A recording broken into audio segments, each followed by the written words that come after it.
Bienvenue sur le site de Charente Libre pour la conférence de presse de l'ASJ Soyaux en présence de Sébastien Joseph, l'entraîneur, et de Cathy Couturier, défenseur de Soyaux, milieu de terrain. Voilà, on va parler de la journée à venir, c'est-à-dire le déplacement à Fleury. Et puis un petit peu du match et du bon résultat contre Montpellier la semaine dernière qui permet quand même à Soyaux d'être sur une série de 4 matchs sans défaite. Ce qui est voilà, une bonne augure avant de se déplacer à Fleury. Parce que maintenant, Soyaux, on peut dire, regarde vers le haut du tableau. Je dirais qu'on a toujours regardé vers le haut du tableau, mais c'est vrai que la série actuellement elle est positive. C'est à nous de l'entretenir parce que la dynamique elle est difficile à créer, elle prend du temps et elle peut s'arrêter vite. Voilà, faut qu'on continue à bosser. On a l'habitude de faire une bonne entame de championnat et maintenant il faut qu'on fasse le nécessaire pour que ça dure parce qu'on a des matchs qui sont extrêmement intéressants à venir là et qui peuvent donner une orientation tout autre à la saison si on sait bien négocier ces différents matchs.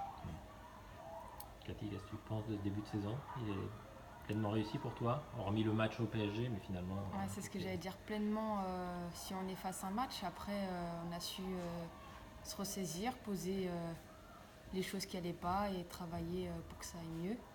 Et c'est vrai que pour l'instant, on enchaîne les matchs sans défaite, donc c'est plutôt pas mal. Et en plus, avec seulement 2 buts encaissés sur les 4 derniers matchs, donc il y a quand même une solidité défensive qui est importante pour la suite. Ouais, on le sait, de toute façon, quand on prend au début de manière générale, c'est déjà compliqué de gagner un match, mais surtout contre les grosses équipes. Montpellier, on sait que c'est un match, si on prend 2-3 buts, la victoire ou le résultat nul sera compliqué. Et puis c'est toujours se dire que voilà, les buts encaissés coûtent cher. La facture de Paris, je dirais, on la paye encore, puisqu'aujourd'hui on a égalité de points avec le Paris FC et on pourrait être devant si on avait su en prendre moins à certains moments, marquer plus à d'autres. Et voilà, donc je dirais l'addition elle est encore là et il faut absolument nous garder cette dynamique, que ce soit sur le secteur offensif ou défensif, parce qu'il y a encore des points et des places à gagner. Bon. Et donc pas plus tard du coup que cette journée, puisque vous allez à Fleury et le Paris FC va au PSG. Mm. Donc à l'issue de la journée, si vous faites un résultat positif et que le Paris FC est battu, vous pouvez passer devant. On peut gagner une place encore. Maintenant, voilà, on a Fleury qui a un début de saison, on a l'impression compliqué, mais en fait qui est plutôt cohérent par rapport aux adversaires qu'ils ont pu jouer dans ces 5 premières journées. Ils ont été gagnés à Reims. Voilà ce qui est bien et ce qui est positif d'aller prendre des points à l'extérieur. Après, ils ont perdu contre le PSG, ils ont perdu contre Montpellier, ils ont perdu contre des grosses équipes du championnat. Aujourd'hui, leur classement est, je dirais, presque à l'optimum de ce qu'ils pouvaient prendre. Voilà, donc à nous d'être très prudents parce qu'il ne faut pas non plus regarder que vers le haut en pensant que parce qu'on a fait quelques résultats positifs, on est au-dessus des équipes du bas de tableau. Comme je le dis souvent, le bas de tableau jusqu'à la mi-saison, il est pas défini, il ne veut pas dire grand-chose. Et si on regarde la saison dernière, c'était plus sur le bas de tableau qu'on a perdu le plus de points, des fois, que sur les équipes du haut de tableau. Donc c'est le genre de match qu'il faut prendre extrêmement au sérieux. Contre une équipe qui vous avait réussi l'an dernier, vous aviez fait match nul à l'aller et gagné au retour. Ouais, tout à fait. Ouais. Même un match qu'on aurait pu gagner à l'aller et au retour.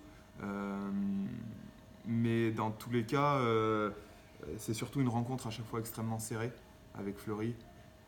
Il y a un but d'écart ou match nul, grand maximum, et c'est surtout des scénarios de match, comme la saison dernière, ou même en match amical, on les a joués là en début de saison.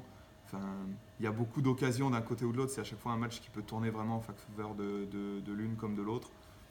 Donc voilà, c'est à nous d'être extrêmement concentrés, rigoureux dans ce genre de match, solide, on en parlait à l'instant défensivement, et puis efficace parce que des opportunités il y en aura, et c'est ce qui nous avait manqué notamment sur le match amical qu'on avait fait contre elle en début d'année. On s'était créé pas mal d'opportunités, mais on n'avait pas réussi à marquer malheureusement. Ton regard, toi, sur sur cette équipe? Là, c'est une équipe à notre niveau, pas plus faible, pas plus forte. À nous de concrétiser devant et oui, de tenir aussi derrière. Ça peut jouer des deux sens et jusqu'à la dernière minute, voire un peu plus longtemps, pas encaisser et rien lâcher. Bon. Alors que l'an dernier, souvent c'est elle qui avait marqué en premier, puis vous étiez revenu et sur le match nul et sur la victoire. Ouais, c'est ça. À chaque fois, on était revenu au score. Ce qui est positif sur le plan mental, ce qui est négatif dans la physionomie d'un match, d'être mené, voilà, c'est quand on n'a pas su faire ce qu'il fallait à certains moments. Mais oui, c'est sûr qu'on sait qu'on a la capacité à réagir contre ces équipes. On l'a montré de toute façon depuis le début de saison qu'on avait du caractère cette année, un petit peu plus d'expérience et d'emprise sur les rencontres. À nous de mettre les ingrédients nécessaires pour que ce match nous échappe pas. Alors il faudra peut-être aussi un des points un petit peu négatifs du match contre Montpellier, ça a été l'attaque, enfin en tout cas le fait de ne pas avoir su concrétiser d'autres occasions qui auraient peut-être pu vous permettre de faire une différence et de vous mettre définitivement à l'abri. Et donc est-ce que ça c'est quelque chose qu'il faut aussi travailler contre Fleury et essayer justement d'arriver à marquer plus d'un but ou de... Ouais, bien sûr. De toute façon, on sait que contre des équipes un peu plus fortes ou un peu plus armées que celles qu'on avait pu jouer ces derniers temps, il faut être extrêmement réaliste parce que les opportunités, on les a. Donc on réussit à en marquer 2-3 dans certains matchs contre certaines équipes. Donc, les équipes plus fortes, ça peut faire qu'un but, voire 0. Et effectivement, là, on a eu des opportunités de 3 contre 2, de 2 contre 1, de 4 contre 2, qu'on doit mieux savoir négocier. Parce qu'à un but partout, on aurait pu faire la différence, marquer un deuxième but. Mais même déjà à 1-0, on a des opportunités pour peut-être tuer le match et aller mettre le deuxième. Après, d'un autre côté, on a pris aussi un but qui était évitable, qui est l'accumulation de petites erreurs qui enchaînées aboutissent à ça. Et voilà, il faut qu'on soit plus vigilant sur ce genre de détails. Parce que pareil, contre ces équipes-là, ça fait un but au final. Et puis des moments où on doit aussi plus tenir le ballon. On sait que c'est une équipe Montpellier, qui techniquement était un peu au-dessus. Donc on ne s'attend pas forcément à avoir la maîtrise ou la possession. Mais dans l'utilisation du ballon, il y a eu un moment du match, un temps faible où pour se donner un peu d'air, on se dégage. Sauf que les ballons, ils avaient tendance à revenir comme des vagues. Et voilà, je pense que c'est des moments où il faut savoir un peu mieux gérer l'utilisation du ballon pour justement se donner un petit peu d'air parce que là, c'est étouffant et suffocant. Et se contenter de dégager, de ne pas maîtriser un peu le jeu et le ballon, c'est quelque chose qui peut être préjudiciable. Toi, Cathy, comment tu l'expliques, cette difficulté à faire les différences, à creuser l'écart? Est-ce que c'est la peur de gagner contre une équipe comme Montpellier? Non, je pense que ces dernières années, on a progressé sur le fait qu'on pouvait gagner ou aller chercher un nul contre les meilleures équipes. Après, des fois, c'est un petit peu le manque de lucidité.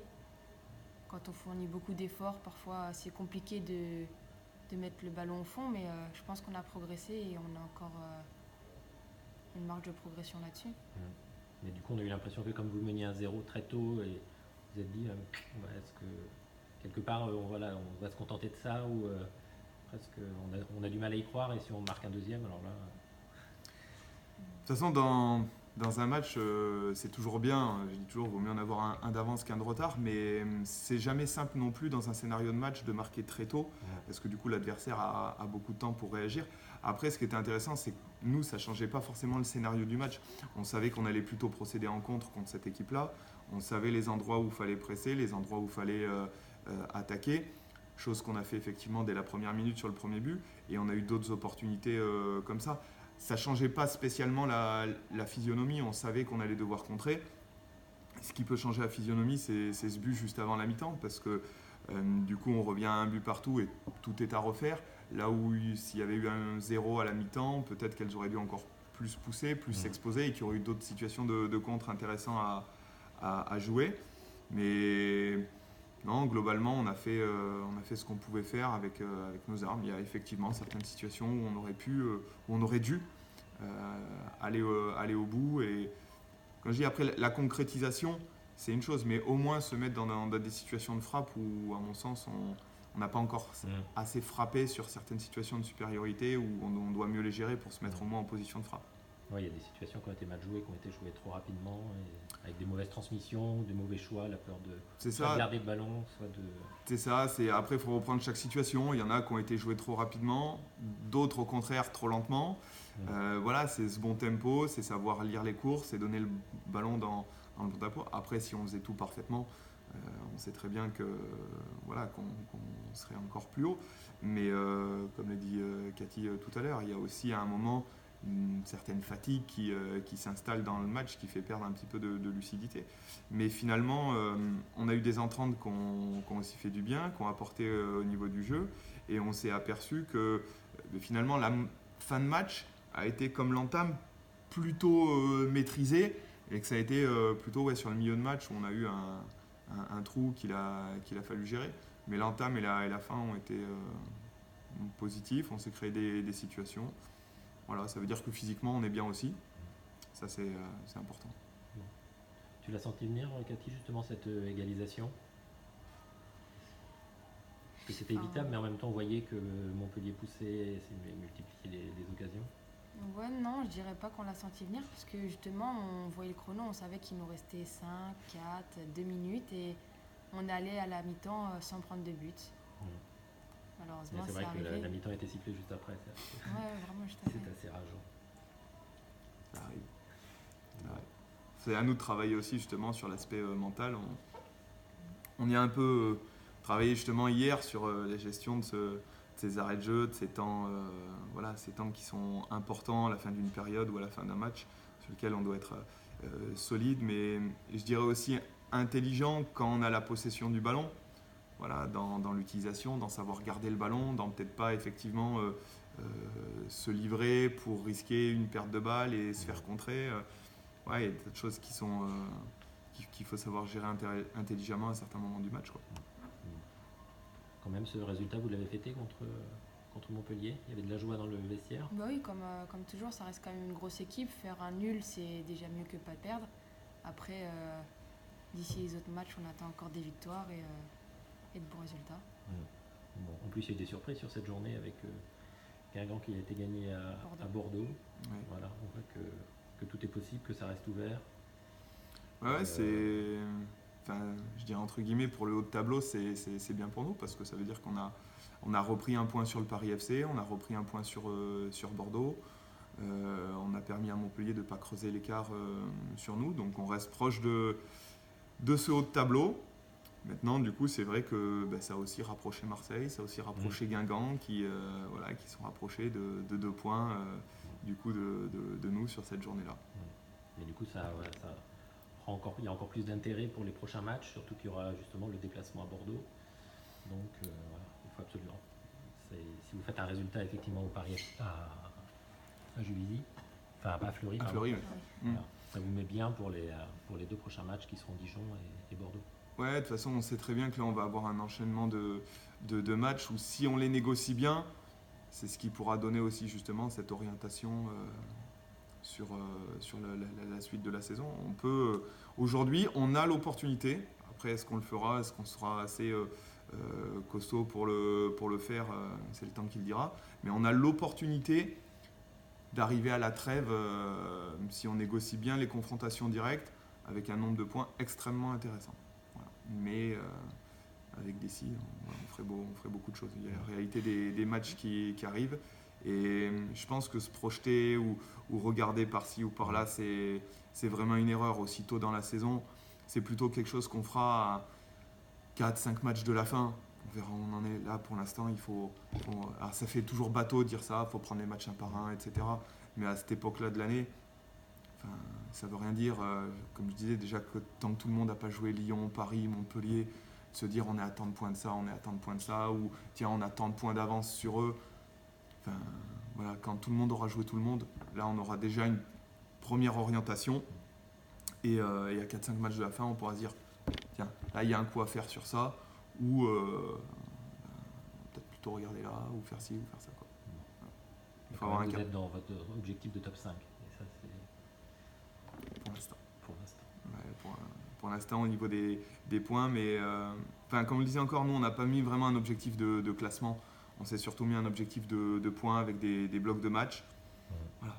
Pour l'instant, on est dans nos objectifs de points. Et je pense qu'il faut vraiment qu'on se focalise sur ça. Parce que si ça, on sait le réaliser, à la fin, il y aura l'objectif de classement. Si on commence à regarder le classement, à s'occuper des uns et des autres, tiens, il y a tant de points d'avance sur lui, de retard sur ça, on se déconcentre sur nous. Voilà. Nous, faisons ce qu'on a à faire, faisons-le bien, et l'équipe en fin de saison sera bien classée. Si on commence à s'occuper des autres, on va aller de travers. Très bien, ce sera le mot de la fin. Merci.